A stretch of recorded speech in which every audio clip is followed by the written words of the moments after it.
Welcome everyone to Coach to You. I am your host, Coach Regina, and I am back with another video. Today's topic will be discussing the importance of sleep and mental health. That's right, we're going to talk about catching some Z's and how it affects your mental health, okay? So before we jump in, I want to go ahead and give my disclaimer. Although I am a student of psychology, I am not a licensed health professional. All content and information on this channel stems from my own personal experience and extensive research and is for informational and educational purposes only and should not be considered professional medical advice. If you feel you have a mental health condition, seek the advice of a health medical professional. Okay, so let's go ahead and jump in, you guys. So I hope everyone has had a great couple of weeks. I know I have, you guys, and so I have been, kind of not necessarily too much intense on my research for you guys, but just enough to be able to give you guys some good content and some good topics, okay? So today's podcast again will be surrounding sleep and mental health, okay? So, as we delve into the powerful connection between these two vital aspects of well being, we would actually like to consider how sleep is more than just rest. When you consider it, it's literally a critical process that involves our cognitive function and our emotional stability. So, when you think about going to sleep at night, right? You think about just the fact that it's 9:30 or it's 10 o'clock and it's time for me to get to bed. But do you actually realize what's happening in the different regions of the brain when you fall asleep? For one, I know you've heard me talk about on my podcast the different brain waves and how delta, beta, and alpha, these brain waves are associated with how fast or slow our brain processes things, okay? And how our brain is able to come down from being in such a high frequency of movement, central processing, because our brain literally processes extreme bits of information on a daily basis. So when we come to the aspect of sleep, again, it's more than just rest. It's literally how our brain goes into those slower brain waves and we're able to process the day as well as prepare our body for what's to come for the next day. Okay? So, we talked about our sleep being essential to our cognitive function and our emotional stability, right? We talk about the relationship between our sleep and our mental health is essentially bidirectional, right? Which basically means they go hand in hand, okay? And with poor sleep exacerbating anxiety and depression, while these mental health challenges can actually disrupt our sleep patterns, it can actually create challenges in our lifestyle, okay? We're talking about anger. We're talking about anxiety, becoming easily frustrated, mood swings, and different things like that. Where if you get enough sleep at night, you may be able to process things, from a different perspective when you're communicating with someone. If you are void of sleep in any way, that's not happening. You can find yourself being easily triggered and being able to not have your body in that sense of homeostasis as it would be if you have gotten enough sleep at night, okay? Let's talk about sleep deprivation, okay? Sleep deprivation is also where the body is lacking sleep in regards to, let's say, bandwidth, if you will. If you're sleep deprived, okay, you don't have enough bandwidth to be able to process life in normality as you would if you have gotten enough sleep. So when we talk about being able to calm the brain waves down, allow the body to get its proper rest, it is crucial for us being able to balance our homeostasis and our mental health. Let's talk about another one here. Let me give you sleep and the body's ability to heal itself. Okay, you may find that people or individuals that may lack the necessary sleep components, 8 hours. Some people may require, to be honest with you, 9 and 10 hours of sleep. If that person goes without sleep for extended periods of times, then they're not giving their immune system the proper support that it needs to heal itself effectively. Okay, so now you're allowing yourself to become more susceptible to disease as well. Sleep is necessary for the body to heal itself in that regard. Okay, when we go to sleep, our immune system goes into a repair state, or repair mode, if you will. So during this sleep, the brain processes emotions. That's also another function of our ability to sleep. It consolidates memories, and it also clears toxins from the body. Okay? All of these are essential for emotional regulation and cognitive performance. I don't know if you ever been into a place or a moment in life where you felt like you had brain fog. Well, that's basically associated with sleep deprivation and a lack of sleep. Okay?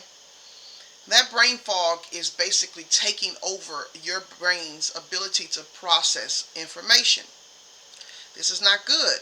If you have to make decisions in life, if you work in business where the decision making part of your brain is necessary for your day-to-day encounters and interactions in your work, that's not good. You sleep deprived, you can find yourself just giving away things or making rash decisions because you don't have enough sleep as well. So being able to understand the mechanism surrounding proper sleep is crucial for our overall well-being. I mentioned to you your judgment is off. Your lack of sleep can also impair this. I also spoke about increased frustration, irritability. Um, let's talk about how your mental health uh, poses a risk when you lack sleep as well. Okay, you could be at a heightened risk for mental health disorders as well, because chronic deprivation is also linked to long-term issues like mood disorders and cognitive decline. Now let's make this a little bit more personal. I like to give you guys examples of everyday life. I recall one time in my life where I decided that I was going to wake up at 4:30 every morning. That was going to be my routine. I was going to wake up at 4:30 every morning. I was going to exercise. I was going to make sure that I had my coffee and all these different things. Okay, and so I woke up at 4:30 every morning, and it was working. It was literally working. But I started doing it, and then I was also, going to a business and so forth, and I would literally find myself being up 18 hours at a day at a time. And that, I tell you, is literally, it began to affect me, you guys. I'm not gonna lie, because I'm very transparent on this podcast. I started hallucinating. I really did. I started thinking people were out to get me, and stuff like that. I started thinking things were in my food, and it's funny now because I realized that it was because I was literally deprived of sleep that I began to experience these type of issues. Thank goodness I was able to identify what I do in my life when I begin to experience calamities is I go through what's called like a process of elimination, where I begin to place different things in front of me to say, okay, look, Gina, what occurred at this particular time and what was occurring beforehand. And this is generally how I process things. And so I began to kind of, go from the top to the bottom. I'm like, okay, so it's not the exercising, okay, it's not coffee and everything. And I was like, what changes did I make? Okay, I stopped eating meat for like maybe 3 weeks at that time, 21 days. The other part of it was the fact that I was waking up at 4:30 in the morning and then going to sleep way later. And so that is how I began to correlate the fact that my sleep cycle was literally impacting my lifestyle as well as my cognitive areas as well. So again, the impact of sleep on our lifestyle really, really, really is crucial. And the practical tips that we can utilize for better sleep hygiene essentially is associated with understanding how uh, the if you know that you need 8 hours or 10 hours for sleep, correct? then you need to be able to understand that I need to be in the bed by 9 p.m. in order to wake up for 5 a.m. Okay? This is crucial. Being able to, you can't just say, I need to get up at 5 a.m., but you're in the bed at 11:30 or 12 o'clock at night. That's an imbalance. Because what happens is if you continue to do that, your body is going to begin to, like, basically go into what's called a negative of sleep. Okay? So you don't want to do that because, again, I mentioned to you how it began to affect my cognitive state, and essentially it all began to go downhill from there. Okay? So understanding this connection can empower you to make healthier choices for a balanced sleep cycle, okay, and a balanced life in general. All right.